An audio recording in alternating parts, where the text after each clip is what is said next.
try this standpoint. What could you listen to for a full 24 hours? Could you take 24 hours Dancehall. Oh,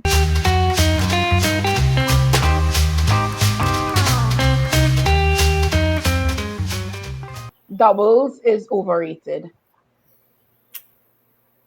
I don't think doubles is overrated. I love doubles. I mean, Yes, it is cheap. It does the doubles is job, and life. it tastes great.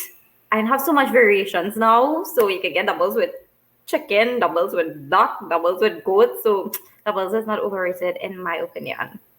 Nah, doubles is life. I Exactly. Nah, Agree. doubles is life. Doubles is like you're hungry, you want No, something fast. Doubles is life, like for real. like I would agree with you. Doubles when I have it. I love doubles, but it's not like every day, every month I'll have a craving for doubles. Soca music is better than reggae music. I disagree. I love reggae. Go ahead. I'm in between. I'm a musician, so for my Trinidadian sake, I should say that I, oh wow, I disagree. I disagree. I like reggae. If we're talking about reggae, reggae sometimes is used as a broad term for like Jamaican music. So if you're talking about reggae, or if you're talking about dancehall. So if it's soca music is better than dancehall, no. Soca music is better than reggae, yes. If it come down to like what I would choose to listen to like 24/7, it would definitely reggae would just be like the easiest choice because it have Yeah. reggae music for all around the year and not just around carnival time. So I hmm can, And I I can. agree with Abigail in terms of context. When I'm exercising, mostly dancehall, but soca has its place when exercising. And also, like, if you're trying to like lift the spirit's voice, Far From Finish. I was listening to Far From Finish the other day, and I just started crying. Big I up don't know voice. why. Big up voice. Big up voice. So it's just like different based on your context, how you what you're feeling to listen to at the time. But dancehall slash reggae. If I had a choice between the two. There shouldn't be a distinction between denominational schools and government schools in Trinidad and Tobago. I don't know if to agree or disagree because I don't know was it like the big There's a difference. difference. Yeah. Yeah, what's the big difference? Well, So there is a difference. if it is somebody explain to me the difference, then I could probably agree and disagree. Well, I agree to the statement because well, okay, I agree. I'll say I agree first. Um, I disagree. okay, so why do you disagree? I want to hear.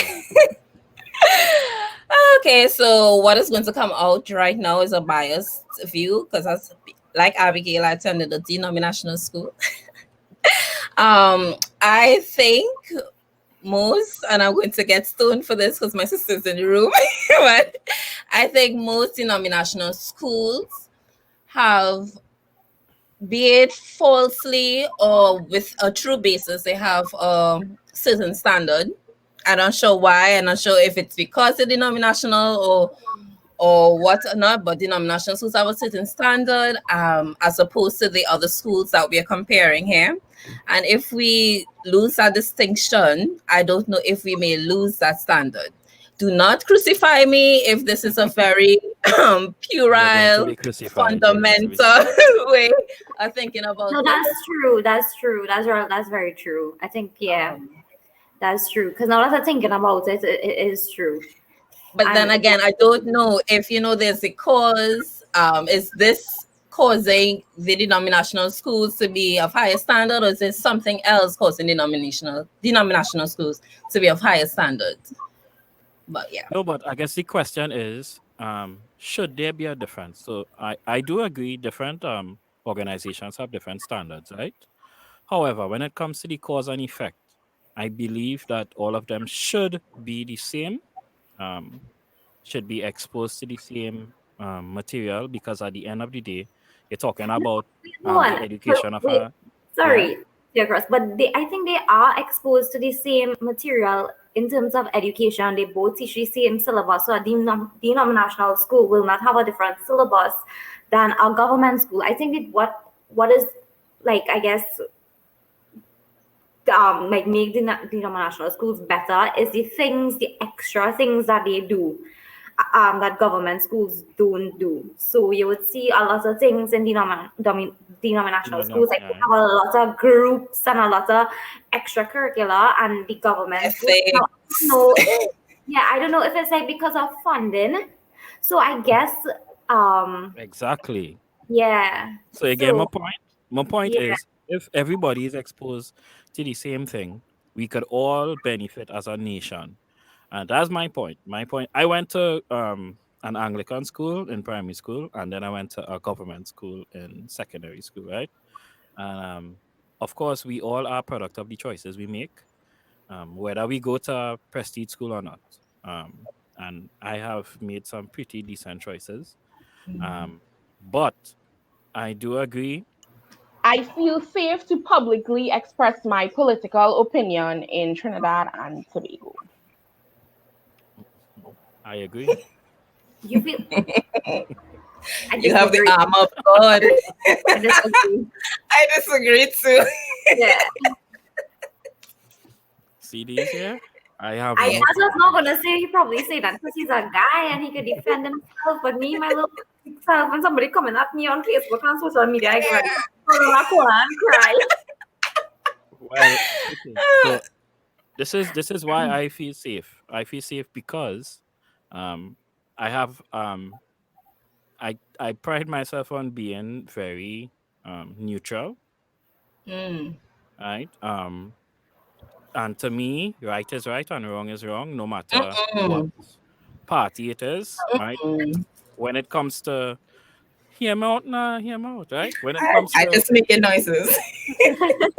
when it comes to political opinions, oftentimes Trinidadians get extremely emotional, and it takes a twist from being the actual subject of politics into something more personal and something a little more digressive. So it will end up going to a point of race, to a point of color, and different things like that.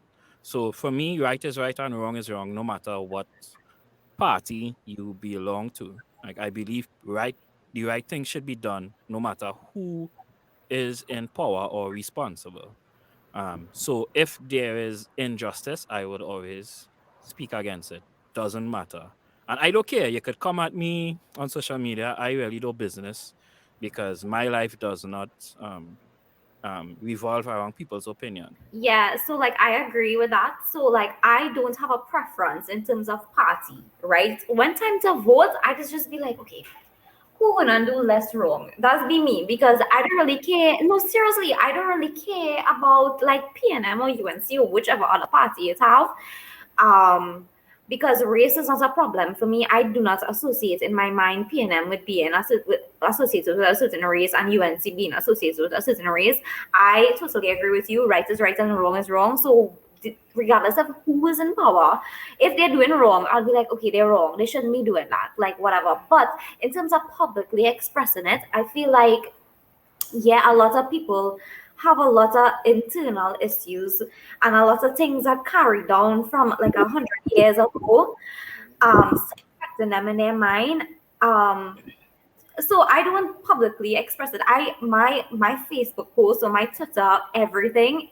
I try to keep it non-political and post only like good things because of the fact that people they just find something to come at you, and you could be trying to say you could in your best way not trying to associate anything with race and they would still find some way to say well they will dig up your yeah they will dig up your something from like 100 years ago that they see you comment on and be like listen you said da, da, da, da, da. And I just really don't have the energy to be fighting that fight when it says I know I didn't mean something in a certain way. May or may not be ashamed to say this, but my investments in politics in Trinidad and Tobago is very minimal. I get my political news from my sister, who's really great. So that's number one. So I wouldn't be equipped. I don't think I'll be personally equipped to go state a political opinion unless it's like black and white. This is right, this is wrong. Even when you do that, there are going to be people who are going to come at you because of whatever reason. When we live in this world, we have different experiences. We're going to see things through different lens. So it does not matter what I'm going to put there. Somebody's going to come and oppose it. And my innate qualities. I am non-confrontational. This may be trauma-based, but I'm non-confrontational, and I don't like to engage in that kind of exchange online. I have personally experienced racism in Trinidad and Tobago. Definitely. Yeah, I have, unfortunately. Yes. Yes. No. I don't know. I know. Let me just say no, and I'll expound later. In my class, I met someone. She was obviously Indian, tall, very beautiful, right? And we started, becoming serious. And when her parents found out that I was of African descent, she was told that she needed to stop. Yeah. Um, and it Happens ended all the really time. badly. And it has always left a kind of bitter taste in my mouth because I am not racist. And I have Indian cousins. So, like, to me, I think that mentality is sad. But I mean, I didn't like experience racism and to that extent. I mean, I would experience it in the sense that I know this is gonna sound bad, but good racism work in my favor, I guess. So that's why I say yes, because I didn't experience it in a bad way. It's just like I went to a very like East Indian denominated school. Well, let me explain it. Let me explain it. So I went to two primary schools, and the first one was like mostly like of African descent. And then when I went to that school, I don't know why they associated. I mean, it's children, right? I don't know why they associate Indian people with money. I don't know why. So I guess I used to get bullied, like they used to take my money and thing, and I was just like literally in the class I was the only one of like Indian descent. And then my parents had to transfer me out to that school and put me in a school where it was mostly of Indian descent, and there I was like, okay, cool. So that's why I say it kind of worked in my favor, I guess, in a certain extent, because in one instance I was getting bullied, and any other instance I was able to like thrive and like be like okay. But I know that people of African descent have it harder, like anyway. So yeah, that's my personal experience. Okay, so I said I disagree before, but I just think I have an experience. It's not direct, very indirect. It's nothing I could prove, but something I feel very strongly about. After Form 6, I applied for a citizen program, very desirable program in Trinidad and Tobago, and I got an additional scholarship. I had a lot of volunteer experience. I did this thing where my polar was Model United Nations. I did Model United Nations. I had my resume as it was very impressive to enter this program. Better than some of, yes, big up and I've lived in anyways, that too, you I say. know I wanted to, I'll come back to that anyway. So I had all of these things, and then I know people who got into the program of Indian descent who had less, didn't get a scholarship. Their resume wasn't as plump as mine, and I was the further year. But growing up, I live in Shoguns. I've lived here for a while, right? 20 something years. My parents always try to shield us from racism because they know about racism. So I never went to school in Shogunas. Always went to school in the East-West corridor. Went to a black school, denominational school.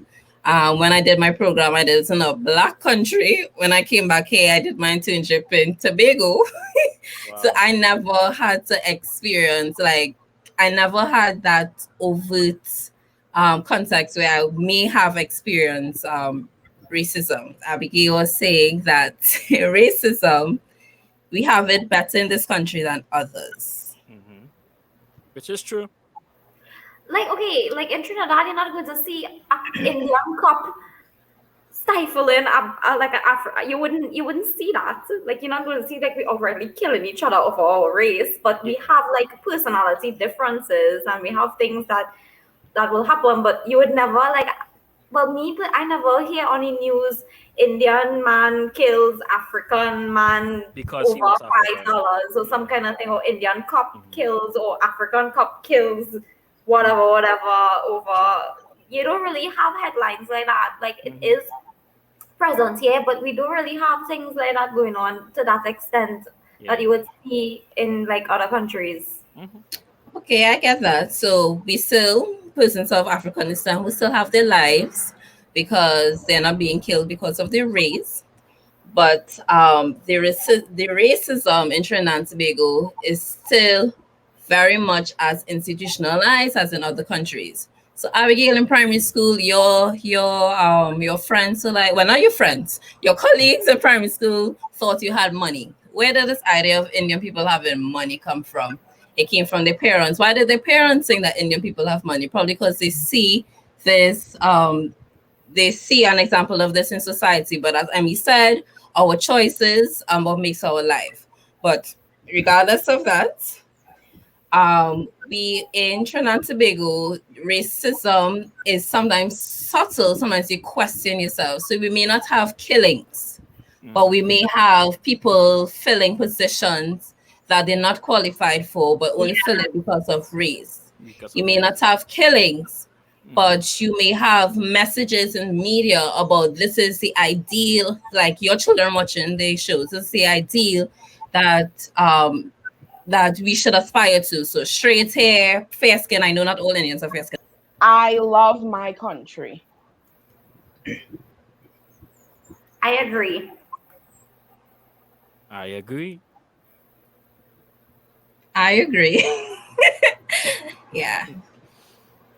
So I have always been in Trinidad my whole life. Like Kyra, you probably went elsewhere, so you would have developed an appreciation for here. But literally, I mean, as much as we have a lot of bad things here, like I can't imagine, I can't like personally, I can't picture myself leaving home. I don't know if it's like a native because it's your native today and you just do you have like a attachment maybe I don't know, but I just find the people. I mean, yes, people could be like have people who, but generally our people are kind of warm most times. Well, I interact with people and they warm. That's when I go for Spain and saying no, like that's a different. I don't know why the people there just act different. I really don't know why City because life, city life. I am from South. But South people are like really warm and they always want to offer you like a plate of food. And I feel like when you leave here and you go to like a big city or you probably go to like let's go to like the States or I don't know wherever, you do experience that warmth that you would see like Caribbean people having. So I just love Trinidad. I love like our music. I love our food. I feel like we have like yeah, we have crime and we have like racism and thing, but I mean nowhere is perfect. I love Trinidad. I have traveled all over the world, from Alaska to Australia, Yeah. being a musician and doing cruise ships for 3.5 years. I was privy to a lot of things and a lot of cultures. A very exciting life. You want to trade? Yeah. Consultant. I am the most bored. I lie, not even a consultant, I'm an auditor. Yeah, Like, so I decided to leave that accounting life to pursue my real passion, which is music. props to you. And Yeah, that's good. it has paid off, definitely. Trinidad has a lot of issues. Most of them stem from um we have to kind of bear in mind that the things that our forefathers experienced kind of influences a lot of what we do. And of course, for the African diaspora being taken away from your homeland to be brought here to work unfairly has a big part to play. And for the Indian laborers that came to kind of assist with the things and being developed, um, that even that culture of being pulled away from home has influenced a lot of the problems that we face and the history that we can't seem to gather a sense of being able to come together. But with all that, we are still the warmest people in the world. We have the sexiest accent in the world. We have Hey. we have the best cooking in the world generally. Best gal in the world. I agree, Trinidad. I love my country. It's nothing that could be proven per se. I've never really thought about why I love my country. I just do. Um, there are going to be things about it, like as Abigail said, anywhere you're going to experience some unsavory characteristics about certain places. Mhm. But yeah, I love my country. Now,